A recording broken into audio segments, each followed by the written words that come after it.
ప్రతినిత్యము తండ్రి నేను స్తుతించడమే నీకు ఆనందమైన తండ్రి.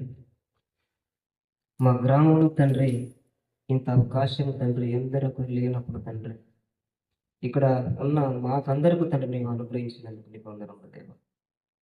తండ్రి నీ మాటలు తండ్రి చెబుతున్నప్పుడు తండ్రి పరిశుద్ధాత్మ సహాయాన్ని మాకు అందించండి తండ్రి. ఏదన్నా తండ్రి తప్పిదములు ఉంటే కూడా తండ్రి మమ్మల్ని మన్నించండి దేవా.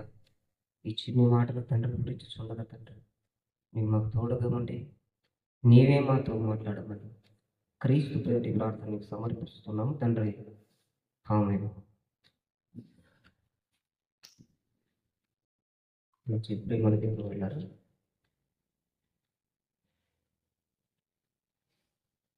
మన అంశము మనందరికీ తెలిసిన విషయం. నీవు యవ్వన ఇచ్చల నుండి పారిపోము. నీవు యవ్వన ఇచ్చల నుండి పారిపోము అన్న విషయం మనందరికి తెలుసు.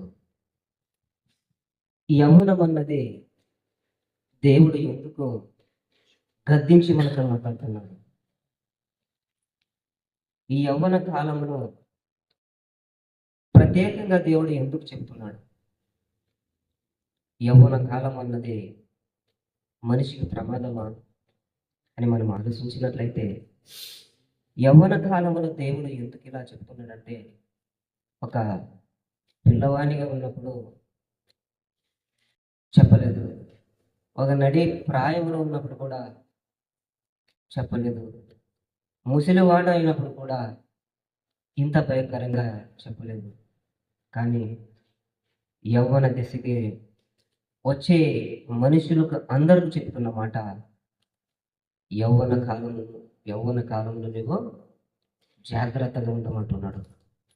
కానీ ఈరోజు యవ్వన కాలంలో ఉంటున్న మనమందరం కూడా ఎలాంటి మాటలు మనకు వస్తున్నామంటే, యవ్వన కాలంలో ఉన్న అహంకారం కానీ ఆవేశము కానీ ముసలి వాళ్ళకు ఉండదు, వృద్ధులకు ఉండదు ఆవేశం, కానీ యవనస్తులకు ఉంటుంది. అది ఎలాంటి మాట అయినా ముందు వెనక ఆలోచించకుండా అనేస్తారు. ఏదైనా ఎవరినైనా కొట్టాలంటే ముందు వెనక చూడకుండా భయం లేకుండా కొట్టేస్తారు.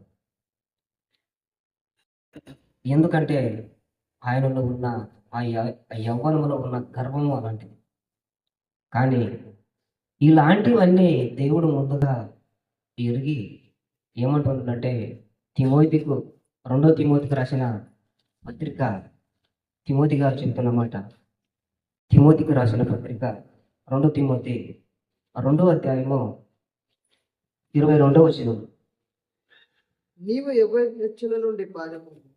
నీవు యవ్వనెచ్చల నుండి పారిపోము. యవ్వన ఎచ్చల నుండి పారిపోము. పవిత్ర హృదయం పవిత్ర హృదయులై ప్రార్థన చేయు వారితో కూడా ప్రభువుతో ప్రార్థన చేయవాడు కూడా నీతిని విశ్వాసమును ప్రేమను సమాధానమును వింటాడు. ఇక్కడ ఏం చెప్తున్నాడంటే 22 నీవు యవ్వన యక్షల నుండి పారిపోము, పవిత్ర హృదయులై ప్రభువునకు ప్రార్థన చెయ్యి వారితో కూడా నీతిని విశ్వాసమును ప్రేమను సమాధానమును వింటాడు. యవ్వన యక్షల నుండి పారిపోమంటున్నది ఎందుకు పారిపోమంటున్నాడు పౌలు కూడా అన్ని అనుభవశాలి అన్నీ కూడా ఆయన యవ్వన కాలంలో విన్నప్పుడు, యవనస్తుడిగా ఉన్నప్పుడు పౌలు ఎలా జీవించాడంటే, ఆయన యవ్వన కాలం అంటూ ఎంతో మందిని హింసించాడు, క్రైస్తవులను కానీ ఎంతో మందిని చంపాడు. అందును బట్టి అన్ని విషయాలు ఆయనకు తెలుసు కాబట్టి ఈ యవ్వనం అన్నది చాలా ప్రమాదకరమైనదని ఏమంటుందంటే నీవు యవ్వన యేసుల నుండి మారు. యవ్వనం అనగానే మనిషికి ఎన్నో విధాలుగా విచిత్రమైనటువంటి రకరకాలైనటువంటి ఆలోచనలు కలిగిన ప్రియమని దేవుడు అన్నారు. ప్రతి మనిషి ఈ మనిషి సాధువుగా ఉన్నాడు అనుకుంటుంది. యవ్వనము రాగానే అందరిలో ఒక వ్యసనం ఉంటే ఉంటుంది, కానీ దాని నుంచి మనం తొలగించుకోవాలి, కానీ దాన్ని అత్తుకొనకూడదు. యవ్వనములో ఉంటున్నప్పుడు మాటలు కొన్ని ఎలాంటి మాటలు మాట్లాడతామంటే అదే తిమోతికి రాసిన 2వ పత్రిక 16వ అధ్యాయం 22వ అధ్యాయం అపవిత్రమైన వట్టి మాటలకు విముఖుడమైందుకు అట్టి మాటలాడువాడు భక్తిహీనులు మరి ఎక్కువగా భక్తిహీనుడు. ఎవరు మాటలు కూడా గట్టి మాటలే, వేస్ట్ మాటలు మాట్లాడతాడు. ఎక్కడో కూర్చుని మనము ఎక్కడో రావాల్సిన చోటు మన జీవిత కాలంలో ఆయుష్ కాలం అన్నది వృధా చేసుకుని పనికిరాని మాటలు మాట్లాడి దేవుని. కానీ దేవుడు పదే పదే యవ్వన కాలం గురించి మాట్లాడుతున్నాడు. జారత్వం నుండి కూడా పారిపోమంటున్నాడు. జారత్వం అనగానే యవ్వనుడు దానిలో నుండి పడిపోవడం సాధ్యవంతమే. జారత్వం నుండి ఇక్కడ యవ్వనుడు యవనేచ్ఛ నుండి పారిపోమంటున్నాడు, ఇక్కడ జారత్వం నుండి పారిపోమంటున్నాడు. ఆ మాట 1 కొరింథీ 6వ అధ్యాయం 18 వచ్చింది. 1 కొరింథీ 6వ అధ్యాయం 18 వచ్చింది. 1 కొరింథీ 6వ అధ్యాయం 18 వచ్చింది. జారత్వము దూరముగా పారిపోవు. మనుషుడు చేయు ప్రతి పాపమును దేహమునకు వెలుపల ఉన్నది కానీ జారత్వము చేయవాడు తన సొంత శరీరమునకు హానికరంగా పాపము చేస్తున్నాడు. జారత్వం నుండి మనం పారిపోమంటున్నాడు. ఎందుకంటే ఆ జారత్వంలో పడిపోతే ఎవరు పాడైపోతారట? దాన్ని జారత్వాన్ని అనుభవించిన వాడిని పాడైపోతాడట. తన సొంత శరీరాన్ని పాడు చేసుకుంటాడట. ఈ జారత్వం కూడా చాలా భయంకరమైనది అని పౌలు చెప్తున్నాడు. కానీ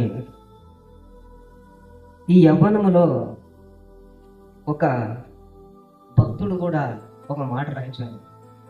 ఆయన ఈ లోకములో ఒకడు కూడా భక్తి పనులు లేడంటున్నాడు. ఎవడు చూసినా మోసగాళ్ళే, ఎవడు చూసినా అన్యాయ పనులు చేస్తున్నారు. అందరూ దారి తొలగిపోయే మనుషులు ఉన్నారు కదా అని ఒక మీక రాసిన గ్రంథం 7వ అధ్యాయము 2వ వచనం. మీకా 7వ అధ్యాయం 2వ వచనం. భక్తుడు దేశమును లేకపోయేను, జనులలో యథార్థ పరుడు ఒకడును లేడు. అందరూ ప్రాణహాని చేయుటకై పొంచి ఉండవారే. ప్రతి మనుషులను కిరాతుడై తన సహోదరుని కొరకు వదలవద్దు. చూశారా ప్రియమైన? ప్రతి మనుషుడంట, ఒక్కడు కాదు, ప్రతి మనుషుడు కిరాతుడై. యవ్వన కాలంలో ఉన్నప్పుడు ఒక యవనస్తుడు భయంకరమైన రక్ష లేకపోతే ఆయనకు చెప్పేవాడికి ఎవరు ఉండరు. చెప్పినా మాట వినడు. ఎందుకంటే యవ్వనము చాలా ప్రమాదం దేవుడు చెప్తాను. కాబట్టి ఏమంటున్నాడంటే ప్రతి మనుషుడు కిరాతుడై తన సహోదరుని కొరకు వలలు పెట్టుకును. ఎవరండి వలలు మొక్కేది? ఒక సహోదరుడికి అన్యాయం చేసేవారు ఎంతో మంది.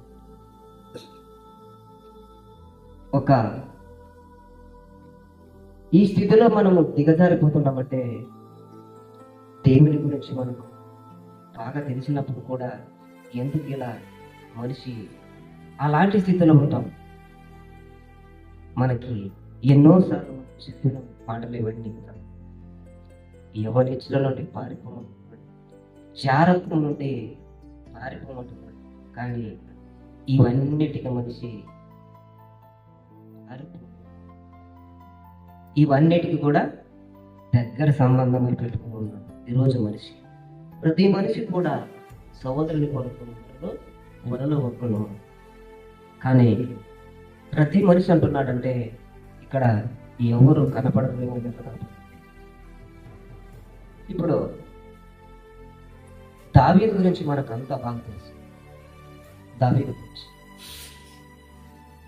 దావీదు ఒక యవనస్తుడైనప్పుడు ఆయనకు బలము తక్కువ లేదు, జ్ఞానము తక్కువ లేదు, ఆయన అన్నిట్లో ఉన్నవాడు. దావీదు అన్నిట్లో ఉన్నప్పుడు దేవుడు నాకు ఇంత బలం ఇచ్చాడు కదా, ఈ బలాన్ని వృధా చేసుకో, ఇది ఎక్కడైనా వాడచ్చు కదా ఆయన అనుకుంటుంది. కానీ ఆయన గొర్రెలు కాసుకుంటూ కూడా ఏదో ఒక పిచ్చివాణిలాగా ఆ గొర్రెల మేపుకుండా దేవుని పాటలు పాడి ఒక పిచ్చివాణిలాగా. కానీ ఆయన యవనస్తుడు అయినప్పుడు సింహాన్ని చంపినప్పుడు నేను సింహాన్ని చంపిన కదా అని ప్రజలకు చూపించుకోలేదు. ఒక గొలియాదిని చంపినప్పుడు కూడా ఆయన నా పౌరుషం కూడా ఎవరు మనకు చెప్పుకోలేదు. ఒక వెలుగు బట్టిని కూడా చంపాడు ఆయన ఎవరంటే దావీదు. ఈ దావీదు ఇలాంటి దేవుని పనిలో చేస్తున్నప్పుడు సౌలు రాజు ఆయన దగ్గరికి పిలుచుకుని కూడా ఒక సహోదరులాగా మాట్లాడిన తర్వాత ఏం చేశాడంటే దావీదును చంపాడు. దావీదును ఎన్నో ప్రయత్నాలు చేశాడు దావీదును చంపాలి. కానీ దావీదుని చంపాలన్నప్పుడు చూసుకున్నాం అన్నమాట. కీర్తనల గ్రంథం 12వ అధ్యాయం 1-2 వచ్చింది. కీర్తనల గ్రంథము 12వ అధ్యాయము 1-2 వచ్చిన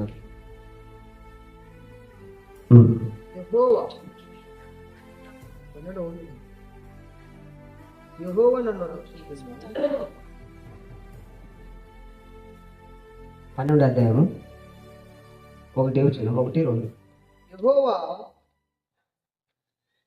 1-2 యెహోవా నన్ను రక్షించుము. భక్తి గలవారు లేకపోయిరి, విశ్వాసులు నరులలో ఉండకుండా గతించిపోయేది. అందరూ ఒకరితోనొకరు అబద్ధములాడుదురు,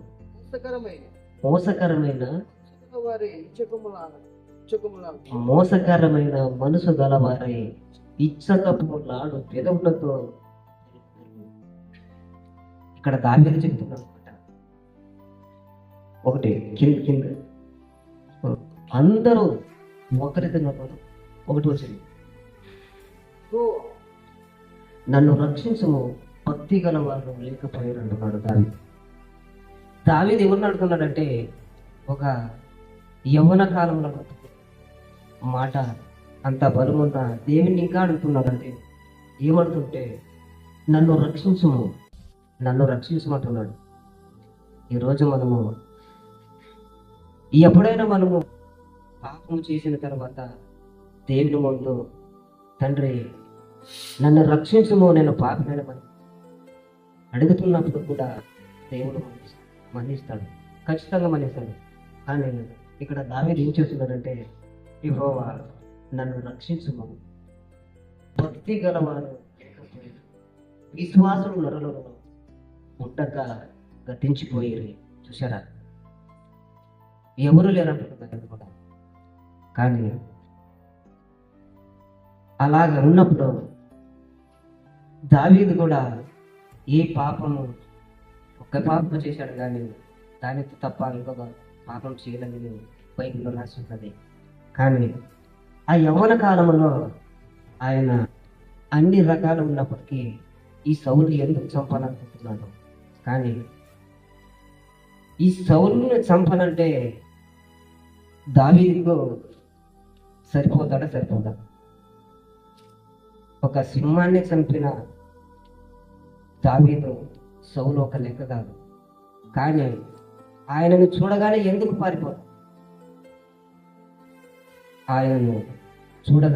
పారిపోతాడంటే దేవునిలో ఉన్న భక్తి అలాంటిది. కానీ ఎదురు తిరిగితే ఆయన కూడా ఉండడు. కానీ ఎవరికి భయపడుతున్నాడంటే దావీదు దేవునికి భయపడుతున్నాడు. ఇంకొక మాట చూసుకున్నాం, అదే కీర్తనల గ్రంథం 32 వచనం, 37 అధ్యాయం 32 వచనం. భక్తిహీనులు నీతి కొరకు 37 అధ్యాయము 32 వచనం. భక్తిహీనులు నీతి కొరకు 32 వచనం. 32. భక్తిహీనులు నీతి కొరకు, భక్తిహీనులు నీతిమంతుల కొరకు నీతిమంతులు మంచి ఉండి వారిని చంపజూపు, వారిని చంపజూతురు, వారి చేతి వారి చేతికి యెహోవా నీతిమంతుడు యెహోవా నీతిమంతులను అప్పగింపుడు. చూసారా ప్రేమల దేవుని వల్లరా, దావీదు నీతిమంతుడే. కానీ నీతిమంతుడైనప్పుడు ఎన్నోసార్లు చంపడానికి ప్రయత్నం చేస్తే దేవునిలో ఉంటే దేవుడు ఏం చేశాడంట? యెహోవా నీతిమంతులను అప్పగింపడు. ఏంటికి అప్పగింపడు? కీడులకు అప్పగింపడట. ఒక భయంకరమైనటువంటి ఏ దానికైనా కానీ అప్పగింపడంట. దేవునిలో ఉంటే మాత్రం, దేవునిలో లేకుంటే మరి ఇంకా భయంకరమైనది కూడా చెప్తున్నది. ఇంకొక మాట 59 కీర్తన 3వ వచనం. 59 కీర్తన 3వ వచనం. నోరు 59 కీర్తన 3వ వచనం. నా ప్రాణము తీయవలనని వారు పొంచి ఉన్నారు. యెహోవా నా దోషములను బట్టి కాదు, నా పాపమును బట్టి కాదు, ఊరకే బలవంతులు నా పైన పూగుపడి ఉన్నారు. నా యందు ఏ అక్రమమును లేకున్న వారు పొరుగులెత్తి సిద్ధపడుతున్నారు. ఇప్పుడు ఈ పని అంతా చేసింది ఎవరంటే సౌలే కదా. సౌలు రాజులాగే మనకు ఇక్కడ నా ప్రాణము తీయవలనని వారు పొంచి ఉన్నారు. నా ప్రాణము తీయవలనని వారు పొంచి ఉన్నారు. కానీ సౌలు ప్రాణమును తీయాలనుకున్నది కరెక్టే. కానీ ఒకసారి 2 సార్లు ఏం చేస్తాడంటే ఒక ఈట తీసుకొని గోడకి బిగించదని అనుకున్నాడంట. కానీ అంతవరకు వచ్చినప్పుడు కూడా దావీదు ఎందుకు తప్పించుకుని పోతున్నాడంటే ఆయనలో ఉన్న దేవుని భయమే తప్ప మరి ఇంకోటి లేనిది. నా యందు ఏ అక్రమమును లేకున్నాను వారు ఎత్తి సిద్ధపడుచున్నారు. ఆయన దగ్గర ఏ అపరాధం లేదంట. కానీ ఈయనలో ఉన్నది ఈయన్ని చంపాలని కూడా ప్రయత్నించేటప్పుడు దేవుడు ఏమంటున్నాడు అక్కడ? దేవుడు ఏమంటున్నాడు? నీతిమంతులను అప్పగించాడంట. ఏ ప్రమాదముకైనాను అప్పగించడు, కానీ ఒకవేళ అప్పగించిన అది తొలగిస్తాడంట. యవ్వనం అన్నది చాలా ప్రాముఖ్యమైనది కనుక పదే పదే చెప్తున్నాడు పౌరు కూడా, పదే పదే. ఎందుకంటే యవ్వన కాలములో నీవు ఎలా ఉండాలంటే భయముతో, భక్తితో నీ మనసు అన్నది నా వైపు ఉంటేనే నీకు ఏ అపాయము కూడా తగలదంటున్నాడు. ఇంకొక మాట మనం చూసుకున్నాం. సామెతల గ్రంథము 18వ అధ్యాయము 10వ వచనం. సామెతల గ్రంథము 10వ అధ్యాయము 19వ వచనం. 19వ వచనం. సామెతల గ్రంథము 18వ అధ్యాయం 10వ వచనం. 18వ అధ్యాయము 10వ వచనం.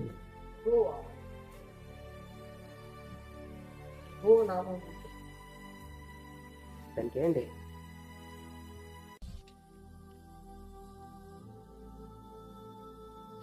యెహోవా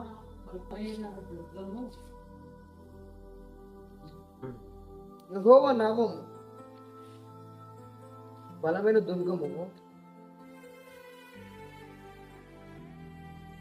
18.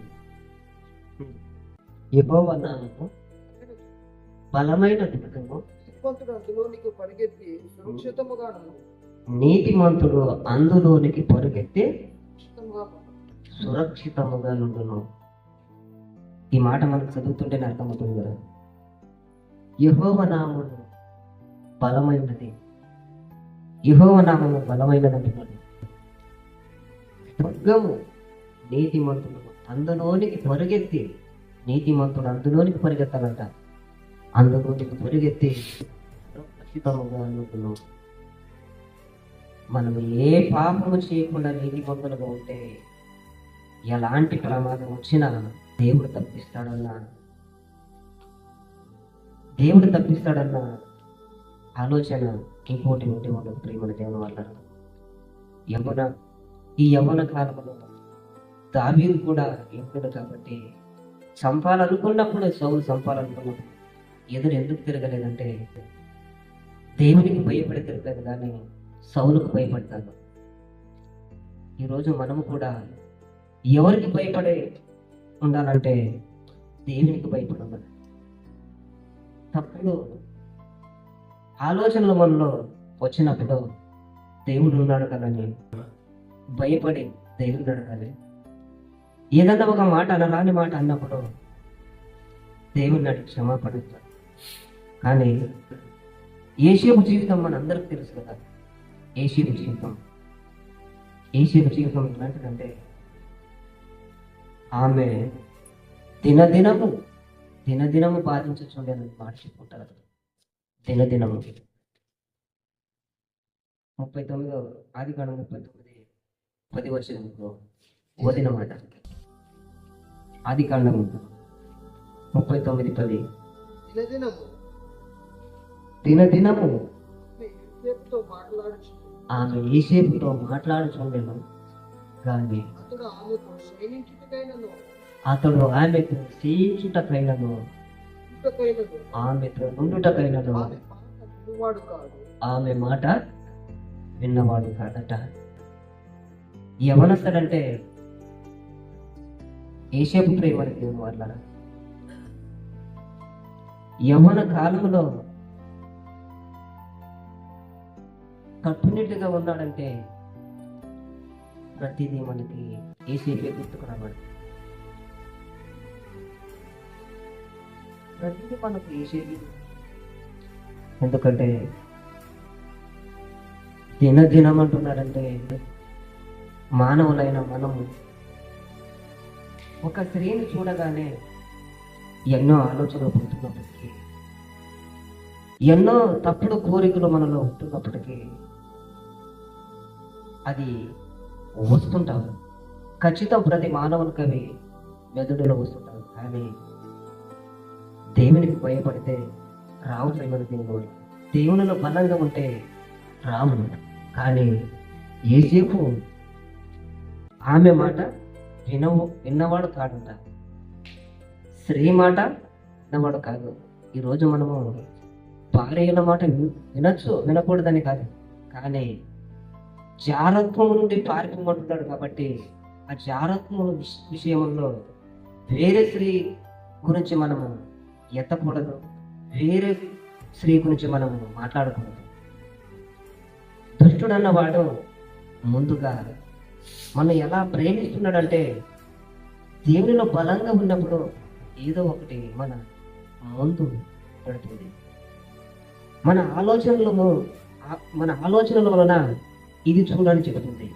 కానీ ఇవన్నీ దేవుడు ముందే ఎరిగి మనకు ఎందుకు చెప్తున్నాడంటే మనిషిలో అలాంటి వారే కాబట్టి యేసేపుని చూసి అలాగా ఉండకూడదని దేవుడు పరిశుద్ధాత్మతో రాయించిన 11 వచ్చింది. అట్లుండగా ఒకనాడు అతడు తన పని మీద లోపలికి వెళ్ళుచున్నప్పుడు ఇంటి మనుషులలో ఎవరు అక్కడ లేరంట. అక్కడ ఎవరు లేరంట. కానీ ఆ ఇంట్లోన ప్రతిది కూడా ఈయనకి ఆయన ఒప్పించుంటాడు. ఈయనకి కానీ ఇల్లు అయిన తర్వాత ఒకటి ఉండి ఒకటి లేక కాదు, అన్నీ ఉన్న ఆయన పని ఆయన చేసుకునవలసినది. యేసేపు అట్లుండగా ఒకనాడు అతడు తన పని మీద ఇంటిలోనికి వెళ్ళినప్పుడు ఆయన పని మీద వెళ్ళాడు తప్ప ఇంకొక గురించి ఆయన ఆలోచన చేసేవాడు కాదు.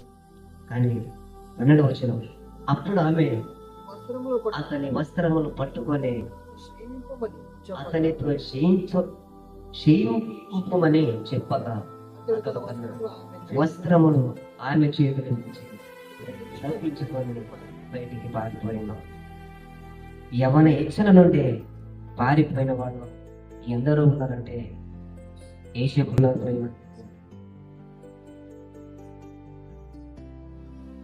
ఆయన ఆమె వస్త్రమే విడిచిపెట్టి పారిపోయి ఉన్నాడంటే ఆయనలో దేవుని భయం ఎంత ఉంటుందో ఒకసారి ఆలోచించాలి. మోహపు చూపు చూడకూడదని మనకి గ్రంథమే చెప్పుకున్నది. ముందు మోహపు చూపు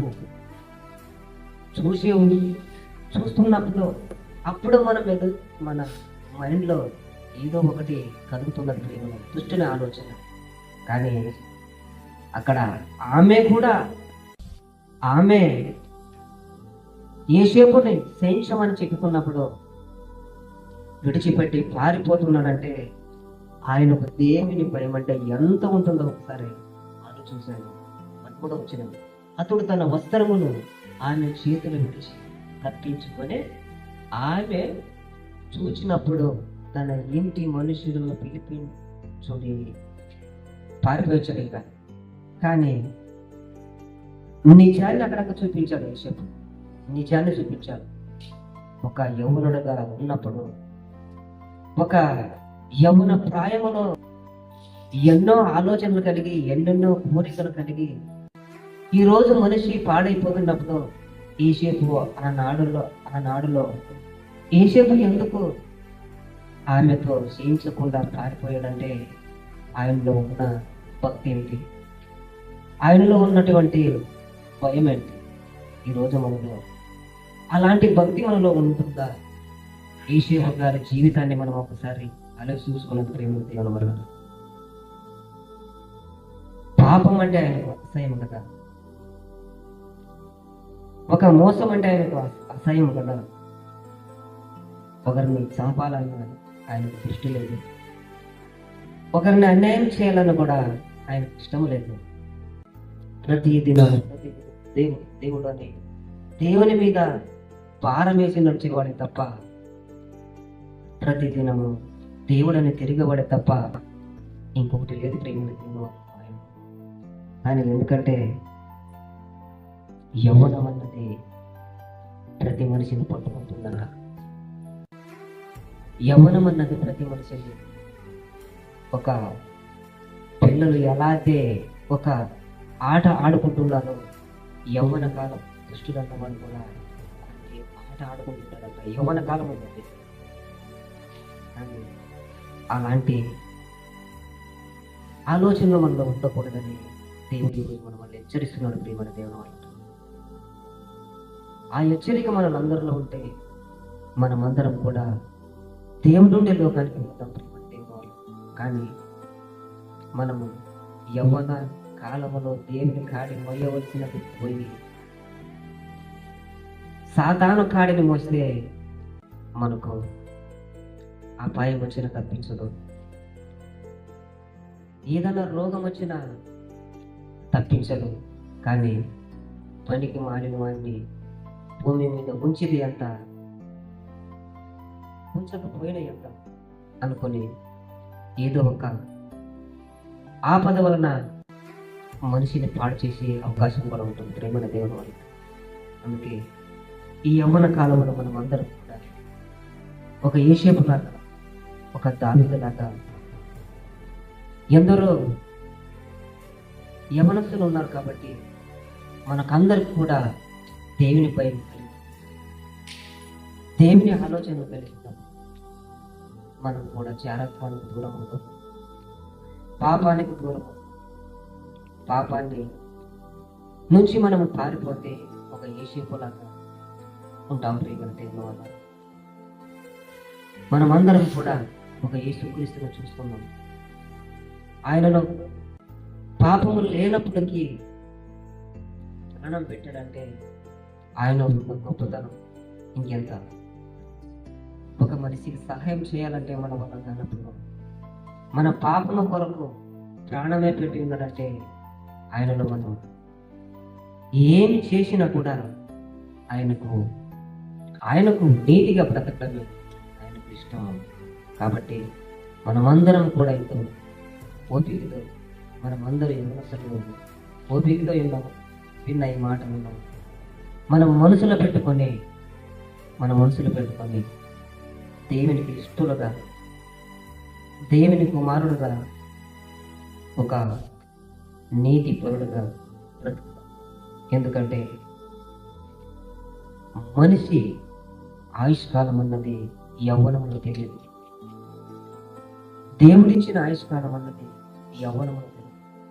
కానీ ఎప్పుడైతే వృద్ధుడుగా అయ్యి శరీరానికి ఎన్నో బాధలు వచ్చినప్పుడు తెలుస్తుంది. కానీ ఇప్పుడు ఏం జరిగింది ప్రేమని దేవుడు ఇప్పుడే దేవుని కోసం ప్రతి దేవుడు లోకాన్ని చేరాలంటే మనం యవ్వన కాలం అన్నది మన గుప్పిలో పట్టుకొని దేవుని కోసం. ఇంతవరకు ఈ మాటలు విన్నందుకు మీ అందరికి కూడా నా వందనం చెల్లించుకుంటూ చిన్ని ప్రార్థన చేసుకున్నాం. మహాపరిశుద్ధుల ప్రేమ దయగలిగిన దేవుడు, నీ ఘనమైన పాదములపై ఈ యొక్క రాత్రికాల సమయంలో మరొకసారి తండ్రి నీవు రాయించిన మాటలు తండ్రి నాయన పరిశుద్ధాత్మ తోడుగా ఉంటే తండ్రి మాటలు విడిచినటువంటి గొప్ప నాయన తండ్రి ఇక్కడ ఉన్నాం. ప్రతి బిడ్డ యవనస్తులుగా ఉన్నాం. యవ్వన కాలంలో తండ్రి నీ వాక్యాన్ని చేత పట్టుకొని నీ వాక్యాన్ని తండ్రి బలంగా నన్ను నీ యొక్క ఆధీనంలో నీ వాక్యాన్ని మా అందరికీ ప్రసాదించమని క్రీస్తు పేరుని ప్రార్థనకు సమర్పిస్తున్నాము తండ్రి. అవునండి.